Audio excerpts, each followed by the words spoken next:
Então, neste tema do aparelho urinário, vamos falar um pouco de fisiologia, abordando como é que sucede a formação da urina. Portanto, sabemos que a função do rim é formar urina, é uma função de eliminação para remover do organismo certos componentes que não devem manter-se nele por terem toxicidade ou por serem produtos de metabolismo que não têm utilidade e em concentrações demasiado altas poderiam ser prejudiciais. A questão é como é que se forma a urina. Portanto, a urina, na sua constituição, é essencialmente constituída por água, cerca de 96% da urina é água, e depois contém aquelas coisas então que o organismo está a eliminar. Muitos produtos do catabolismo proteico, aquilo que sobra depois das proteínas serem metabolizadas e serem deterioradas. A ureia, a creatinina, em relação com função muscular, a amónia, o ácido úrico, etc. Também estão presentes na urina vários sais e íons, cloretos, sulfatos de bicarbonato, sódio, potássio, magnésio. Alguns destes íons são muito importantes no plasma e na nossa circulação e, ao serem eliminados pela urina, está-se a garantir que os que permanecem numa concentração adequada, porque no nosso organismo há sempre coisas a entrar por via da nossa nutrição e coisas a sair para manter então a homeostase. Por fim, também temos na urina outros elementos eventualmente mais complexos, como toxinas, pigmentos, hormonas, compostos ativos de medicamentos, basicamente tudo aquilo que não faz parte do organismo e o organismo pretende eliminar. Pode haver várias vias de eliminação, metabolização hepática, por exemplo, mas a eliminação urinária é uma via também muito importante.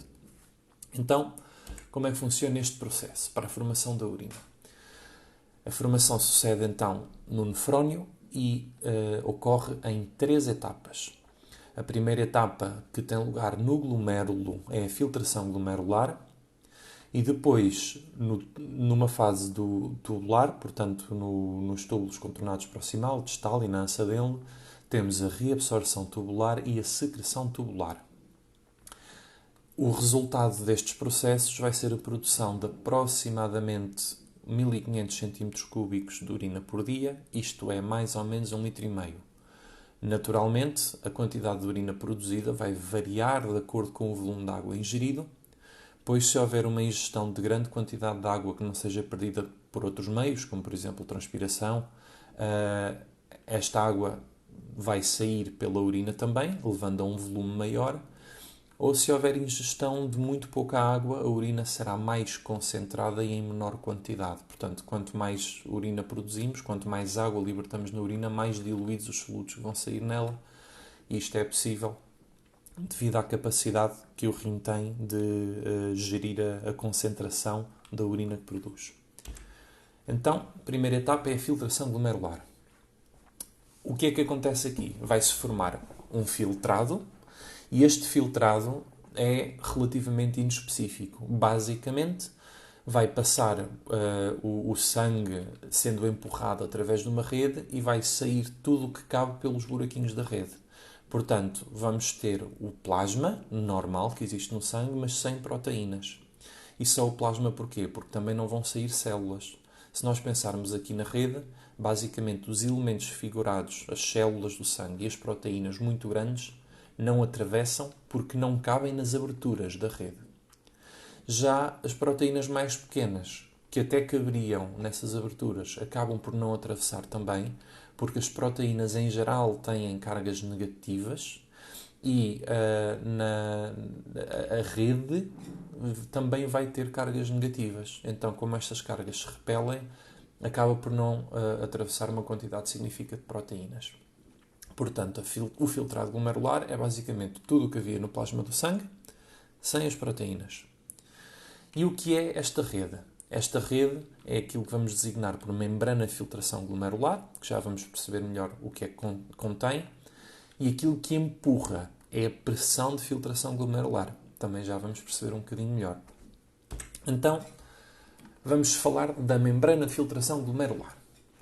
Esta rede, então, é constituída basicamente pela interface entre o vaso sanguíneo e o espaço da cápsula de Bowman, onde vai ser recolhido o líquido. Portanto, consiste no endotélio do próprio capilar sanguíneo, consiste na membrana basal que está entre o capilar e depois a membrana visceral, a camada visceral da cápsula Bowman, e a própria camada visceral da cápsula Bowman, que é constituída por podócitos, que são estas células que revestem de uma forma mais ou menos completa, como uma manga, os vasos sanguíneos, mas que têm estes prolongamentos que vão ter pequeninos intervalos entre uns e outros, fazendo assim umas janelas. Nós vemos aqui nesta imagem de microscópio eletrónico, isso mesmo, temos os vasos sanguíneos, o lúmen do capilar. Aqui no epitélio do vaso sanguíneo nós temos fenestras, que são pequenas aberturas entre as células. Depois temos a membrana basal. E por fim temos os processos dos podócitos, que vão ter também então um entrecruzamento, criando pequeninas aberturas que vão ser as janelas então na rede, os buracos na rede por onde vão passar as coisas do interior do lumen capilar para a cápsula de Bowman. Portanto, membrana de filtração, epitélio, membrana basal e podócitos, que é a camada visceral da cápsula de Bowman. Muito bem. Então, e qual é a força que empurra o líquido para sair por estes buracos na rede? Então, é a pressão de filtração glomerular, e esta pressão de filtração é basicamente o resultado da soma de todas as pressões que estão a atuar sobre o sangue no glomérulo. Portanto, o sangue está dentro das artérias e está a ser empurrado pela sua própria pressão hidrostática. Basicamente, resulta da pressão arterial, é a força com que o sangue entra no glomérulo. E que vai exercer sobre as paredes, portanto, sendo empurrado para sair. No entanto, as proteínas que estão no sangue fazem a chamada pressão oncótica, que é a pressão que, por não haver proteínas no filtrado, há uma certa tendência da água querer, por osmose, voltar para dentro do sangue, para junto das proteínas. Portanto, isto contraria a saída da água e vai diminuir o efeito da pressão hidrostática. Por fim, o líquido filtrado que se acumula na cápsula também vai estar a uma certa pressão, e esta pressão hidrostática do líquido na cápsula está a contrariar também a pressão hidrostática do sangue no glomérulo. Portanto, nós temos mais ou menos 55 a 60 mm de mercúrio da pressão hidrostática. Temos mais ou menos 30 que o contrariam de pressão oncótica, e temos mais ou menos 10 a 15 da pressão hidrostática na cápsula. Portanto, vamos ter cerca de 45 milímetros de mercúrio de pressão que se contraria à pressão hidrostática, que vai ter cerca de 55, resultando uma pressão final de saída de cerca de 10 milímetros de mercúrio. E esta pressão, a pressão de filtração glomerular, é uma pressão espantosamente constante. Existem mecanismos de regulação que vão fazer com que, embora possa haver relativa variação nas pressões arteriais, que vão levar basicamente a formar-se a pressão hidrostática, não é? Não vai variar muito esta pressão hidrostática uma vez dentro do glomérulo, porque existem alguns mecanismos de regulação através da arteríola aferente e da arteríola eferente. Portanto, o sangue que entra, por vasodilatação e vasoconstrição desta arteríola, vai ser regulado na força com que ele vem. Isto acontece por um mecanismo miogénico, em que o próprio efeito de distensão sobre as células do músculo liso da arteríola vão responder à distensão, que é quando a pressão está mais alta, e vão contrair, e assim evitam o aumento da pressão. E por outro lado, quando a pressão está mais baixa, vão dilatar para impedir a queda desta pressão de filtração no glomérulo.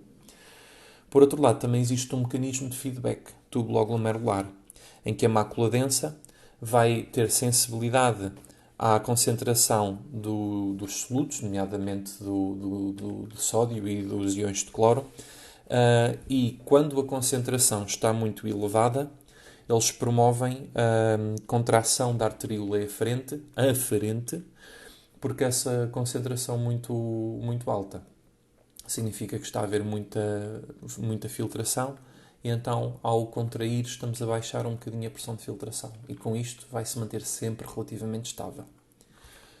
Isto faz, então, que a taxa de produção do filtrado seja mais ou menos constante, e é um mecanismo essencial na homeostase no funcionamento dos rins. É um dos motivos também pelos quais, em vigilância de doentes críticos, numa situação de internamento, um dos sinais importantes de acompanhar é também a produção de urina dessa pessoa. Uma pessoa que entra em oligúria ou oligonúria, ou seja, que não esteja praticamente a produzir a urina, pode estar com uma disfunção sistémica significativa, que se pode estar a traduzir também aqui neste sistema, e que nós percebemos quando se deixa de produzir urina. Por isso, muitas vezes, é uma tarefa da vigilância dos utentes, e que compete muitas vezes à enfermagem, contabilizar a quantidade de urina produzida pelos doentes. Muito bem.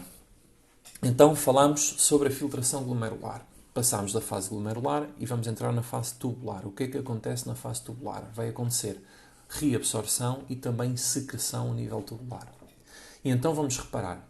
Se passam nos rins cerca de 1200 ml de sangue a cada minuto, portanto temos um débito cardíaco, que nós já vimos no sistema cardiovascular, de aproximadamente 5 litros por minuto, e a distribuição pelo organismo destes 5 litros vai levar a que aproximadamente 1,2 litros por minuto passe nos rins.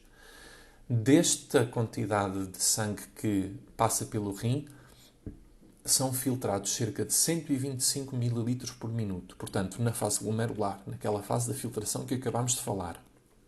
No entanto, logo a seguir, na fase tubular, cerca de 124 ml por minuto são reabsorvidos.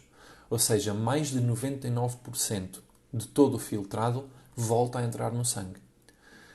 O resultado disto é que se forma aproximadamente 1 ml de urina por minuto, não mais do que isto. Esta urina no final já vai ter então a seleção deste filtrado que nós tínhamos, que inicialmente falámos que era inespecífico, é basicamente o plasma sem as proteínas. Ao passar por este processo de reabsorção e depois de secreção, vai conter então algo já distinto do plasma, vai conter as coisas que o organismo quer eliminar.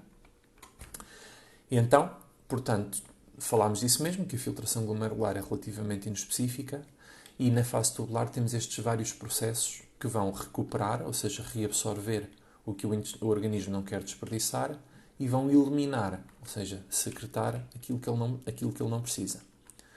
Estes vários processos vão ser processos de difusão simples e difusão facilitada, processos de transporte ativo, cotransporte, exploração da osmose, e vai usar a engenhosa arquitetura histológica do nefrónio e dos gradientes de concentração para conseguir obter este objetivo. E o processo acontece então em várias fases, não vamos entrar em detalhes sobre elas aqui.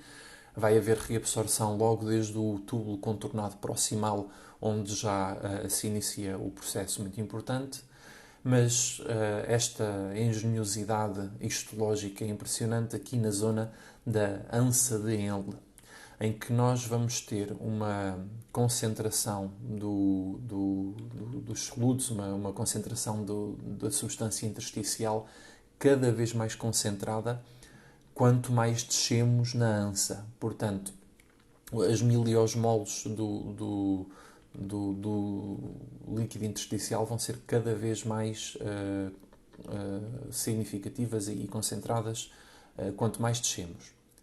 E há um mecanismo de contracorrente, em que a urina está a dirigir-se na direção do glomérulo para o tubo coletor, vai fazer este sentido. No entanto, o sangue vai fazer este sentido. Portanto, nós temos o filtrado a ir numa direção e o sangue a vir na outra. E na ansa descendente, o filtrado, à medida que desce, vai estar então numa região com cada vez mais concentração fora do tubo, não é? E esta concentração aumentada vai fazer que, por osmose, a água tenda a sair para equilibrar as pressões. No entanto, esta água que sai é apanhada pelo vaso sanguíneo que está a drenar em direção contrária e acaba por não permanecer no espaço intersticial, e porque não permanece no espaço intersticial, não vai diluir o espaço intersticial que mantém a sua concentração. Então estamos a retirar a água do interior do filtrado, assim fazendo esta reabsorção de mais de 99% do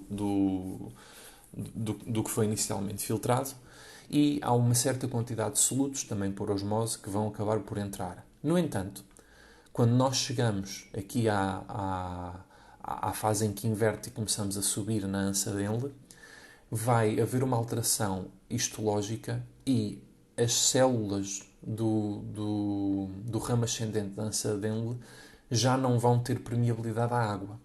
Portanto, embora a tendência normal, à medida que o meio começasse a ser menos hiperosmolar no exterior, fosse que a água voltasse a entrar para voltar a equilibrar a osmose, já não vai entrar água. Então, a água que está cá dentro mantém-se, vai sair os solutos, porque se lá fora, se aqui ficou tudo muito concentrado, porque equilibraram as concentrações, e lá fora depois começa a ficar menos concentrado, sem água não pode entrar, o que vai acontecer é que vão sair os solutos. E, mais uma vez, no tubo contornado distal depois existem também mais alguns processos. Mesmo no tubo coletor também existem alguns processos relacionados com a água e com a hormona antidiurética que ali tem efeito, e com a excreção de ureia. Mas, basicamente, em todo este processo há uma seletividade daquilo que passa pelas paredes, nas direções em que o faz, com estes transportes ativos, transportes passivos, difusão facilitada, e então se consegue fazer uma urina cuja composição final vai ser muito diferente do que nós tínhamos então no plasma que foi filtrado. Portanto, para vermos aqui alguns destaques das mudanças que acontecem quando nós estamos a falar do plasma sanguíneo, que tem uma grande concentração de proteínas, quando há filtração, a quantidade é negligenciável por comparação. Portanto, a proteína basicamente não passa na rede do glomérulo. E mesmo assim depois vai ser reabsorvida para que tendencialmente não exista de todo na urina. A glicose é totalmente filtrada, portanto passa para o filtrado de uma forma completa. No entanto, nestas fases tubulares da reabsorção vai ser praticamente toda reabsorvida. Só não é totalmente reabsorvida a glicose quando existem alterações da glicemia circulante, em que há uma quantidade tão grande de glicose a ser filtrada que vai ultrapassar a capacidade das bombas que estão a recuperá-la. Isto é uma coisa que pode acontecer nos diabetes, daí haver as situações que antigamente se chamava o diabetes mellitus, porque o mellitus tem a ver com o sabor doce da urina, que era uma forma de diagnosticar há muito, muito tempo atrás. Era mesmo porque as pessoas tinham urina doce. No entanto, numa situação normal, toda a glicose é reabsorvida e não existe glicose na urina. Outro exemplo de uma situação em que acontece o processo contrário, portanto, nós temos creatinina no plasma, que passa para o filtrado em grande quantidade, mas depois, ainda assim, vai haver uma secreção ativa, portanto, em vez de ele ser reabsorvido em parte ou em grande quantidade, antes, pelo contrário, ainda vai haver um movimento de maior colocação de creatinina no filtrado que depois vai transformar em urina. E aqui, sobre os iões que nós vamos ter a nível urinário, nós também encontramos algumas diferenças em relação àquilo que temos no plasma e àquilo que temos na urina, que são as necessárias para manter a homeostase. Por exemplo, o potássio é ativamente secretado, há uma bomba que troca, absorve sódio e excreta potássio, e então vamos ter concentrações de potássio relativamente altas na urina, por comparação com aquela que temos no plasma, mas com isto conseguimos manter os valores equilibrados. As quantidades que entram e saem, lá está, vão depender das necessidades da homeostase do organismo. E, portanto, em traços mais ou menos largos, falamos de como é que se processa a formação da urina, nas suas várias fases, na filtração, na reabsorção e na secreção, e, portanto, terminamos esta apresentação.